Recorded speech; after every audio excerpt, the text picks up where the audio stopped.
선생님, 제 딸이 다시 일어날 수 있을까요? 한국의 병원 치료로 우리의 삶을 송두리째 바꾸어 놓았습니다. 두 사람은 런던 히드로 공항을 떠나 대한항공 직항편으로 서울에 도착했고 서울대학교 병원에서 치료를 받았고 재활센터에서 로봇 보조 운동 후 수년 만에 처음으로 혼자 세 걸음을 내디뎠고 이후 빠르게 걸음걸이를 회복해 갔습니다. 치료 과정 동안 우리는 한국연구원과 그의 가족, 한국 의료진의 따뜻한 환대를 받으며 깊은 신뢰와 희망을 쌓았습니다. 어떤 사연인지 지금부터 시작하겠습니다. 제 이름은 아우렐리오 벵가드 박사예요. 예전에는 희귀 근육 질환을 연구하는 연구소에서 일했어요. 지금은 생계를 유지하고 8살인 딸 에밀리아를 돌보기 위해 이 찻집을 운영하고 있어요. 에밀리아는 에너지로 가득하지만 척수성 근위축증 SMA라는 병을 앓고 있어서 근력이 약해요. 어떤 날은 집 문 앞에서 찻집까지 걷는 것조차 그녀에겐 산을 오르는 것처럼 힘든 일이에요. 저는 불을 켜고 나무 선반에 찻잔들을 정리했어요. 찻집은 작지만 아늑했어요. 짙은 나무 의자 위에 놓인 부드러운 쿠션, 찻잎이 담긴 병들이 빼곡한 선반, 좁은 벽돌 골목을 내다보는 창문이 있었어요. 제가 아무리 불안해도 이곳은 따뜻하고 안전하게 느껴졌어요. 첫 손님을 위해 물을 끓이기 시작하면서 오늘 아침에 받은 편지가 떠올랐어요. 영국 국민건강서비스 NHS에서 온 편지였는데 에밀리아의 최신 치료법인 첨단 유전자 치료는 사설 클리닉에서만 받을 수 있다고 했어요. 비용은 감당하기 거의 불가능할 정도였어요. 저는 차가운 카운터에 손바닥을 얹고 눈을 감았어요. 분노와 두려움, 깊은 슬픔이 가슴을 조여왔어요. 얼마 전 에밀리아가 학교 가는 길에 호흡이 어려워했던 순간이 떠올랐어요. 작은 얼굴은 벌겋게 달아올랐고 숨은 짧았어요. 저는 택시를 타고 병원으로 달려갔어요. 심장은 엔진 소리보다 더 빠르게 뛰었어요. 친절한 의사분들도 잠깐의 도움만 줄 수 있었고 근본적인 치료인 유전자 치료는 여전히 멀리 있었어요. 문틀에 살짝 닿는 부드러운 손길이 저를 현실로 돌아오게 했어요. 단골 손님인 하퍼 부인이 책을 들고 목에 두른 울 스카프를 단단히 감싼 채 들어왔어요. 그녀는 다정한 미소로 좋은 아침이에요. 아우렐리오라고 인사했어요. 저는 힘겹게 웃으며 그녀가 좋아하는 캐모마일과 페퍼민트 블렌드를 준비했어요. 뜨거운 물이 찻잎에 부어지는 동안 눈물이 맺히려 했어요. 하퍼 부인 앞에서 울고 싶지 않았어요. 저는 에밀리아를 위해 강해야 했어요. 급히 눈가를 닫고 찻잔을 건넸어요. 그녀는 무언가 잘못됐다는 걸 눈치채긴 했지만 묻지 않았어요. 어떤 감정은 너무 무거워서 나누기 어렵더라고요. 하퍼 부인이 떠난 뒤 저는 잠시 문을 잠그고 기대어 섰어요. 다른 방법이 있을 거야 라고 조용히 속삭였어요. 제가 읽었던 모든 의학 저널과 참석했던 학회들이 떠올랐어요. 서울 같은 먼 곳에서 놀라운 치료가 진행된다는 얘기도 들었지만 여기 의사들이 우리를 더 잘 도울 수 있어라고 스스로를 다독였어요. 하지만 비구름 사이로 아침 햇살이 들어오는 찻집 문을 다시 열 때 제 안에는 작은 희망의 불씨가 깜빡였어요. 정말 어쩌면 에밀리아에게 기회가 있을지도 몰라요. 다음 날 오후 저는 더 블랙티 하우스에서 테이블을 닦고 있었어요. 그러다 문 위에 종이 다시 한번 부드럽게 울렸어요. 고개를 들었더니 키가 큰 남자가 문가에 서 있었어요. 깔끔한 어두운 재킷을 입고 검은색 얇은 서류 가방을 들고 있었어요. 검은 머리카락은 윤이 나고 눈빛은 따뜻하면서도 차분했어요. 평소 손님들과는 달라 보였어요. 그가 천천히 카운터로 걸어와 미소를 지으며 인사했어요. 안녕하세요. 저는 김혜원이라고 해요. 한국 서울에서 온 연구원입니다. 저는 걸레를 든 손을 멈추고 잠시 놀랐어요. 런던의 작은 찻집에 한국에서 온 분이 올 줄은 전혀 예상하지 못했거든요. 놀란 기색을 감추려 애쓰며 반갑습니다. 저는 아우렐리오예요. 라고 답했어요. 혜원 씨는 조심스럽게 서류 가방을 카운터 위에 내려놓고 열었어요. 깔끔하게 정리된 서류 더미와 태블릿, 작은 폴더가 보였어요. 그는 폴더를 꺼내 제게 건네주며 말했어요. 저는 척수성 근위축증 SMA 연구를 하고 있어요. 에밀리아 이야기 잘 알고 있습니다. 제 심장은 순간 멈춘 것 같았어요. 떨리는 손으로 폴더를 받아들며 어떻게 하셨나요? 라고 조심스럽게 물었어요. 혜원 씨는 고개를 숙인 채 폴더를 살짝 만지며 설명했어요. 박사님께서 의학 연구에 기여하신 업적은 전 세계에 알려져 있어요. 그리고 학술지에서 따님 사례를 읽었습니다. 제가 서울에서 진행 중인 치료법이 에밀리아에게 도움이 될 수 있다고 믿어서 왔어요. 희망과 두려움이 동시에 몰려왔어요. 수년간 답을 찾아 헤맸지만 또다시 실망할까봐 걱정되었어요. 저는 그를 근처 테이블로 안내했어요. 그가 자리에 앉자 창문을 통해 부드러운 햇살이 들어와 공기 중에 떠다니는 작은 먼지들을 반짝이게 했어요. 밖에서는 사람들이 우산을 쓰고 바쁘게 걸어갔지만 찻집 안은 고요하고 평화로웠어요. 혜원 씨는 태블릿을 켜서 사진과 데이터를 보여줬어요. 웃고 있는 아이들과 가족들의 사진, 치료 후 근력 향상을 보여주는 그래프들이었어요. 그는 서울팀이 첨단 유전자 치료를 어떻게 사용하는지 간단한 말로 설명했어요. 과정은 빠르고 안전하며 영국 사설 클리닉보다 비용도 훨씬 저렴하다고 했어요. 저는 질문했어요. 정확히 어떤 치료인가요? 어떻게 작용하죠? 한국에는 얼마나 머물러야 하나요? 그는 차분하고 명확하게 하나하나 답해 주었어요. 진심 어린 눈빛으로 제 질문을 들어주는 모습이 마음에 닿았어요. 어느 순간 눈가가 촉촉해졌어요. 침대에 누워 머리조차 들기 힘들어하는 에밀리아가 떠올랐어요. 혜원 씨가 테이블에 부드럽게 손을 얹으며 말했어요. 갑작스러울 수 있지만 약속드려요. 우리는 이득을 위해서가 아니라 에밀리아를 돕기 위해 왔어요. 그의 진심이 제 가슴 깊이 와닿았어요. 저는 눈을 감고 깊게 숨을 들이쉰 뒤 천천히 고개를 끄덕였어요. 딸을 위해 할 수 있는 건 뭐든 하고 싶어요 라고 속삭였어요. 혜원 씨는 따뜻하게 웃으며 말했어요. 그럼 첫걸음을 제가 도와드릴게요. 검사부터 여행, 서울 병원 일정까지 모두 준비하겠습니다. 혼자가 아니에요. 제 가슴은 두근거렸어요. 여전히 의심은 있었지만 오랜만에 진짜 기회 진짜 희망이 있다는 믿음이 생겼어요. 이틀 후 저는 에밀리아의 여행 가방을 밀며 히드로 공항을 걸었어요. 마음은 무겁기도 했지만 이상하게도 가벼운 느낌도 들었어요. 두려움과 희망이 균형을 이루고 있는 것 같았어요. 에밀리아는 좋아하는 토끼 인형 미스터 위스커스를 꼭 안고 담요 속에서 고개를 내밀었어요. 큰 갈색 눈은 호기심으로 반짝였어요. 저희는 대한항공 카운터에서 체크인을 했어요. 직원분은 영어와 한국어로 인사해 주시며 에밀리아를 보시고 다정하게 미소 지으셨어요. 한국에 오신 걸 환영합니다. 라고 부드럽게 말씀하셨어요. 그 말에 제 마음이 한번 뒤틀렸어요. 아직 환영할 준비가 되었다고 확신할 수는 없었거든요. 탑승구로 걸어가는 동안 지나가는 사람들의 시선이 느껴졌어요. 연약해 보이는 아이와 함께 여행하는 게 익숙하지 않았어요. 저는 에밀리아의 손을 꼭 잡고 그녀의 차분한 호흡에 집중하려 애썼어요. 비행기에 탑승하자 저는 제자리에 앉아 에밀리아를 옆좌석에 안전벨트로 고정했어요. 객실은 커피와 순환된 공기 냄새가 희미하게 섞여 있었어요. 창밖으로는 구름이 연한 하늘의 배경으로 솜사탕처럼 떠 있었어요. 저는 혜원 씨가 보내준 비행 일정표를 꺼내 읽었어요. 직항으로 서울까지 현지 시각 오전 6시 20분. 도착 이후 서울대병원으로 이동한다고 적혀 있었어요. 승무원분들은 세심하게 신경 써주셨어요. 한 승무원분이 전통 한복 모양의 작은 베개를 에밀리아에게 건네주셨어요. 에밀리아는 수줍게 미소 지으며 꼭 껴안았어요. 차가운 기내 분위기 속에서 이 작은 배려가 따뜻하게 느껴졌어요. 비행 중간쯤 안전벨트 사인이 딩 소리와 함께 켜졌어요. 비행기가 난기류를 만나 흔들리기 시작했어요.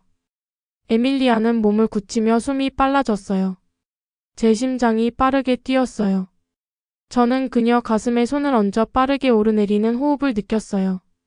반응하기도 전에 뒤쪽 좌석에서 차분한 목소리가 들렸어요. 실례합니다. 뒤돌아보니 혜원 씨가 작은 응급 의료 키트를 들고 복도에 서 있었어요. 그는 침착하면서도 집중한 표정으로 저희 옆에 무릎을 꿇고 에밀리아에게 부드러운 한국어와 영어로 말을 걸며 주의를 돌렸어요. 손가락에 작은 산소포화도 측정기를 끼우고 마스크를 조심스럽게 조정하자 몇 분 만에 그녀의 호흡이 안정되었어요. 저는 그의 모습을 경외심으로 바라보았어요. 그 순간 한국에 대한 모든 의심이 서서히 사라졌어요. 전혀 모르는 아이를 돕기 위해 반대편 지구 반 바퀴를 날아온 사람이라니요. 그의 행동은 침착했고 신속했으며 무엇보다도 따뜻했어요.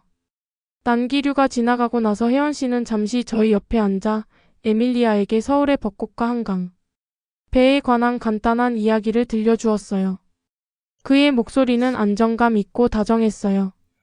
에밀리아는 금세 마음을 놓았고 저도 마침내 한숨을 내쉴 수 있었어요.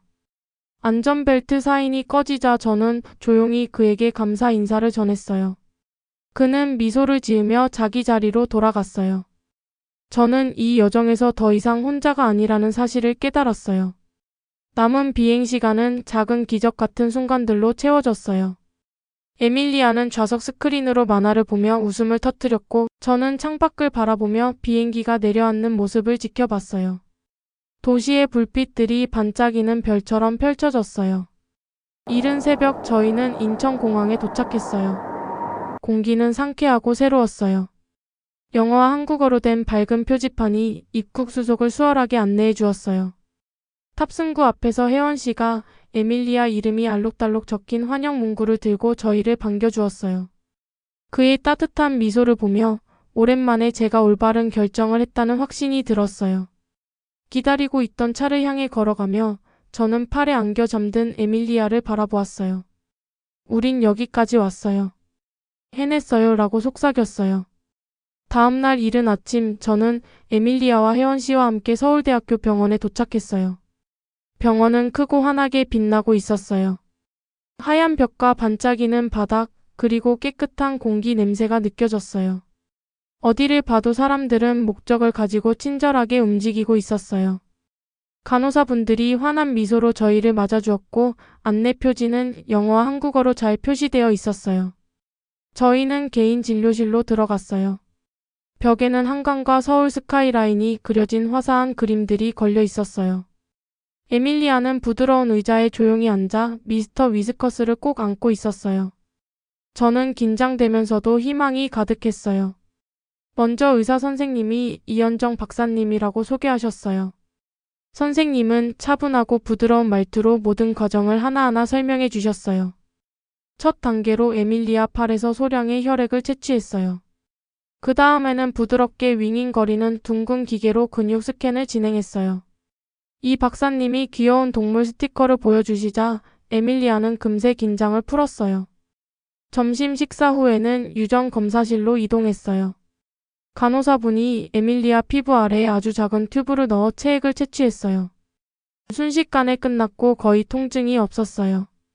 저는 손을 꼭 잡고 있었고 에밀리아도 저를 믿고 꼭 쥐어주었어요.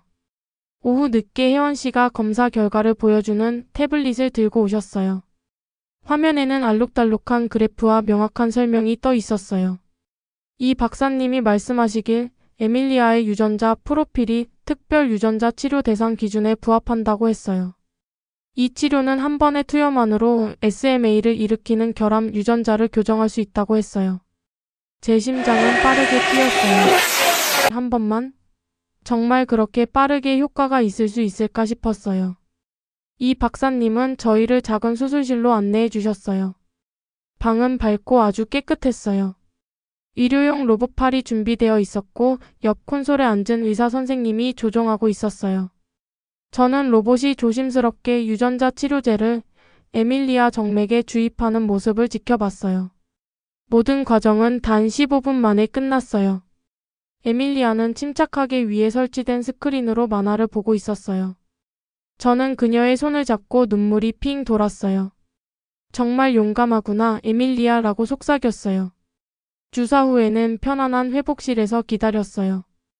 부드러운 음악이 흐르고 있었어요. 에밀리아는 안정된 호흡으로 휴식했고 혜원 씨와 이 박사님은 자주 활력 징후를 확인해 주셨어요. 치료제가 에밀리아 근육 세포로 전달되어 결함 유전자를 교정하기 시작할 거라고 설명해 주셨어요. 그날 저녁 이 박사님이 내일부터 병원 재활센터에서 로봇과 치료사, 지도로 매일 운동을 시작할 수 있다고 알려주셨어요. 이 운동들이 에밀리아 근육을 더 강하게 만들어줄 거라고 하셨어요. 병원을 나서기 전 저는 잠시 밖으로 걸어 나갔어요. 노을로 하늘이 분홍빛과 주황빛으로 물들어 있었어요. 런던에서 무력감을 느끼던 순간부터 여기 서울에서 희망을 마주하기까지 얼마나 먼 길을 왔는지 생각했어요. 저는 동생에게 에밀리아 치료 잘 받았어요. 잘 끝났어요. 믿어줘서 고마워요. 라고 짧은 문자를 보냈어요. 다시 에밀리아 곁으로 돌아왔을 때 그녀가 눈을 뜨며 약하게 미소 지었어요. 작은 미소였지만 진짜였어요. 저는 이마에 키스하고 속삭였어요. 내일은 다시 걸을 거야. 다음 날 아침 서울대학교 병원 재활센터의 높은 창문으로 따스한 햇살이 쏟아졌어요.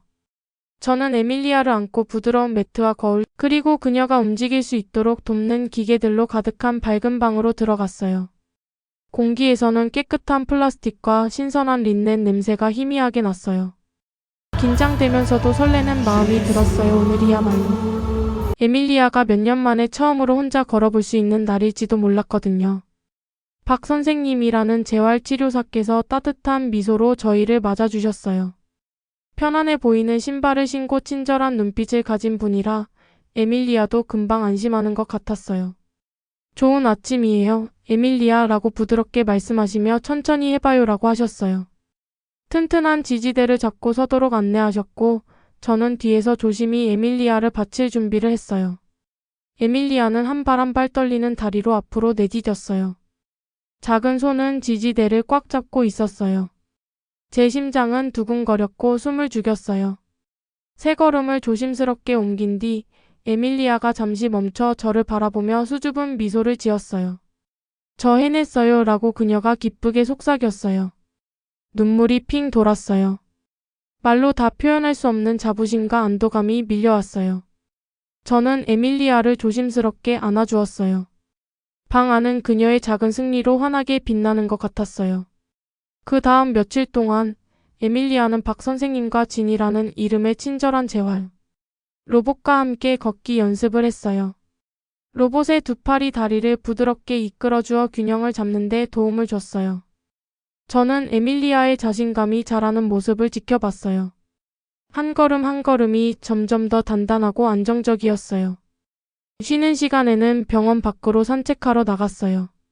서울의 봄바람은 시원하고 상쾌했어요. 벚꽃잎이 분홍빛 눈송이처럼 흩날렸어요.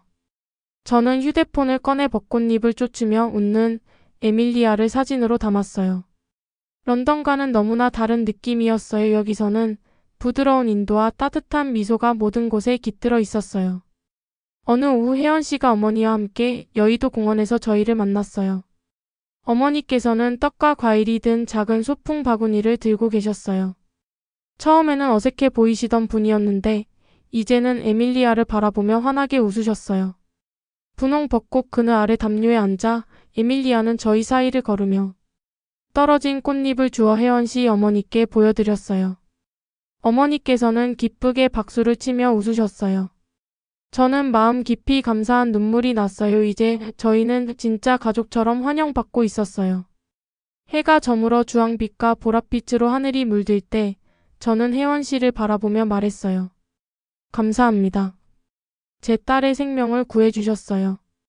그는 부드럽게 웃으며 고개를 저었어요. 한국은 도구를 드렸을 뿐이에요. 에밀리아에게 사랑과 희망을 주신 건 바로 당신이에요. 그날 저녁 한강 근처 작은 아파트로 돌아온 에밀리아는 일찍 잠들었어요.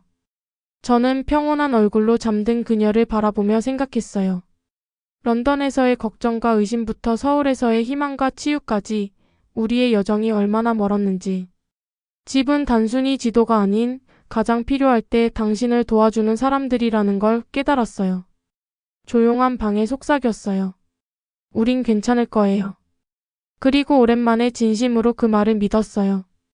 오늘의 사연은 여기까지입니다. 끝까지 시청해 주셔서 감사합니다. 오늘도 좋은 하루 되세요.